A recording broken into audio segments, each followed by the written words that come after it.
that Coach Harbs is the type of guy that's going to love you hard, but he's going to coach you harder. And like I said, he's going to hold you accountable for everything. He's going to hold you to a certain standard and a certain expectation when you're practicing out there, the way you carry yourself, the way you represent the franchise, and just the way you are as a person. He wants great players, but he also wants great men and great people. And he's a big believer in that. And I think that's something he's done a great job of throughout his career and how long I've known him. And as for the player, obviously I wasn't a good enough player back when I was in Baltimore. That's why they traded me. But again, to sit in front of Hart and kind of tell him the player I've become and the player I'm, you know, going to be in the future, it was really cool just to be able to, like I said, sit in front of him and just see him again and let him see the man I've become. Because I was, back when I got drafted, obviously it was almost 10 years ago now, where it was, I guess it will be 10 years ago this season. So, I've grown a lot, matured a lot, and come into my own as a player and as a person. And I'm just really glad that Coach Harps gets to see that. Of Thank you. Evan Barnes. Man, welcome back, and as always, appreciate the suit. course, appreciate it. You obviously mentioned on Twitter and I think on another show just how much you love this fan base and how much love you've received from them. How much did that factor into your decision to come back? Oh, it's huge. I don't think it's every day that it doesn't matter who you are, like a player gets the type of love and appreciation and just reception I've gotten from this fan base ever since I've signed here. And I didn't do anything that was extra or anything that was kind of out of my character. I just was me, and it was really cool that the fans related with that, and I just appreciated that and just backed me. And I've been in a lot of places where things have been said negatively to me, or you know, um, just fans just haven't really liked me, and so I don't know why that was because of, but being here in New York and the type of reception I've gotten and just the love that's been shown to me that I just never expected it. And it's been really cool. Like even before I resigned here, just getting all the tweets every single day and the messages on Instagram and, just from fans really wanting me back here. It means a lot. And like I said, I don't think a lot of players get to experience what I'm experiencing right now. And I truly, truly appreciate it and don't take it for granted. Thank you. Paul Schwartz. Hey, Jermaine, how you doing? Good. How you doing? Good. Welcome back. Appreciate it. I got a couple. First of all, why, you could have walked in there in a Giants hoodie or a sweatshirt. Why you dressed up today? Because it means a lot. It's something I've been working towards my entire career, and I just want to show them that it's just isn't another day for me. It's a combination of all the days I've put in, all the hard work I've put in, just keep my head down and working. And I've been open about my story where I've been cut, traded, put in a P squad, cut, benched, and I've been doing all these different things that not a lot of players get to this position I'm in right now. And to me, I truly just wanted to show just how important this is, and the fact you put on suits for important events, and this truly is an important event. And I just wanted to show whoever, like the fans, the coaches, anyone in the building, just how much this meant to me and how much I truly appreciate this. And I feel like you have to dress for the occasion. That's not everyone may do it, but for me, I truly think that it was appropriate for the situation and the day. And it's a huge day for me and my family, and I want to show that through the suit. Is that new? Yeah, I got it custom made for this event. Custom made? Yeah, well, I mean, it's hard to find suits that fit me. So, I have a tailor who is in New Jersey that has tailored a lot of guys in the NFL that made this really quick for me for the event. So I'm really glad and thankful for that. So you got this suit after you agreed to terms, you said, let's go with the suit. I mean, how did that work? No, I actually got it before.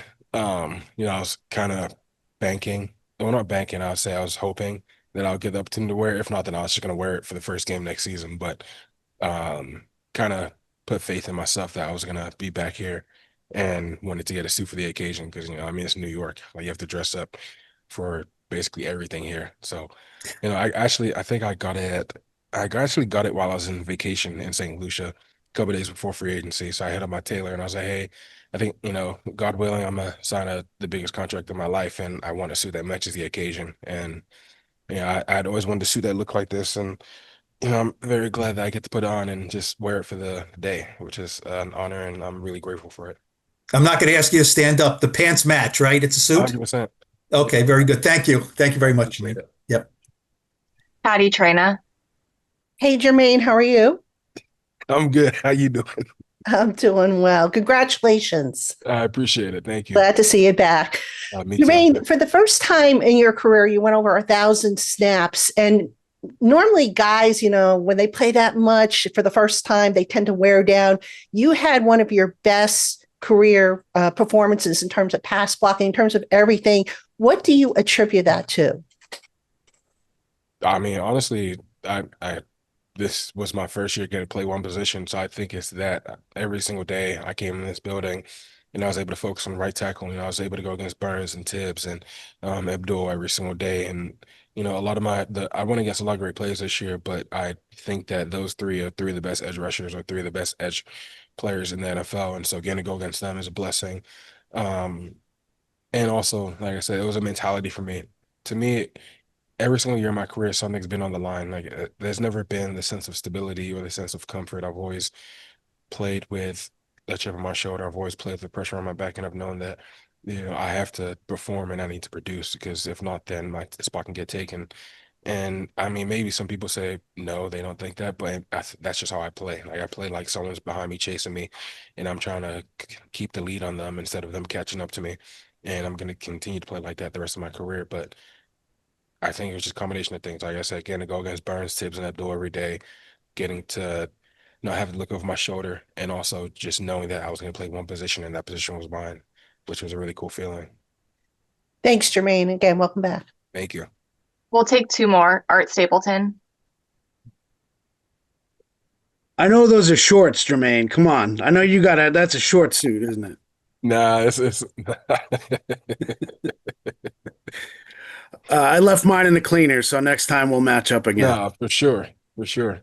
Um, can you describe the responsibility you felt? You mentioned your family earlier, and you know, the last time you went into free agency, it was I don't want to say it wasn't about your family, but it really was about you to prove that you deserved that contract.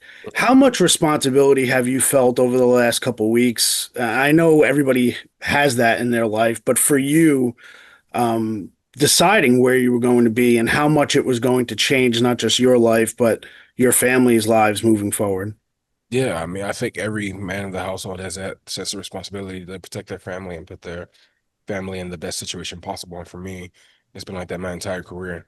I've put that pressure on my shoulders and that weight on my back where I've known that I need to go out there every single day, practice in the weight room, in the film room, whatever it is, I need to make sure I'm at my best. So on Sundays, I'm at my best. And that way I can put my family in the best position possible, which I'm doing right now, and which is an honor and a blessing. And I'm really grateful for the Giants franchise for believing in me and, um, you know, give me the contract that they did, which is a blessing. And so, for me, the work's not done. It's just started because now a whole new different pressure gets put on your shoulders where you need to produce because you need to show the fans and the franchise and the coaches and the GM and the owners that you are worth it of the money that they're investing in you because that's what it is, and it's an investment. And so, for me, my job now is to show that their investment was worthwhile.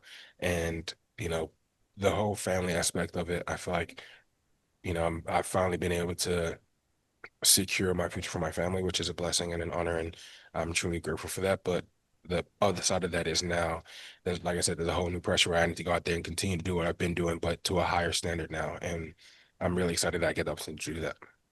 Thanks, Jermaine. Appreciate it. Congratulations. Thank you. Last one, Brian Dunleavy.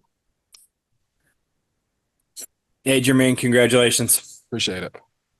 I got two for you. One, I know Duggan asked you about the Monday. What else can you tell us about Monday? Like, can you tell us any other teams? Like, did you have comparable offers that you picked the Giants? Did you take any little less to come to the Giants? Like, what can you tell us about the actual decision on Monday? What was in front of you?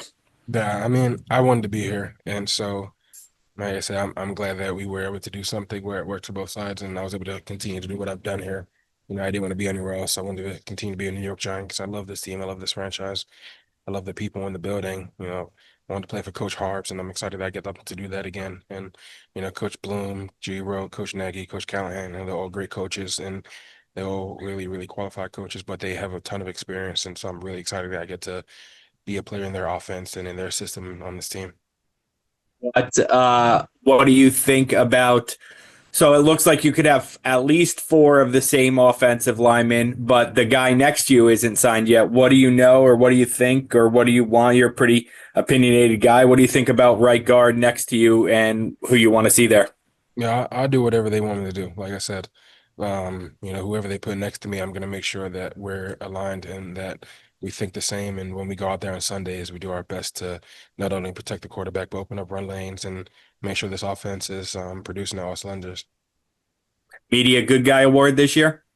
I'll try my best. I don't know how Brand's got it over me. So, it's kind of crazy. But if I don't get it this year, I'm not talking to y'all no more. Thanks, Jermaine. Congratulations. I appreciate it. Thanks, Jermaine. You're all set.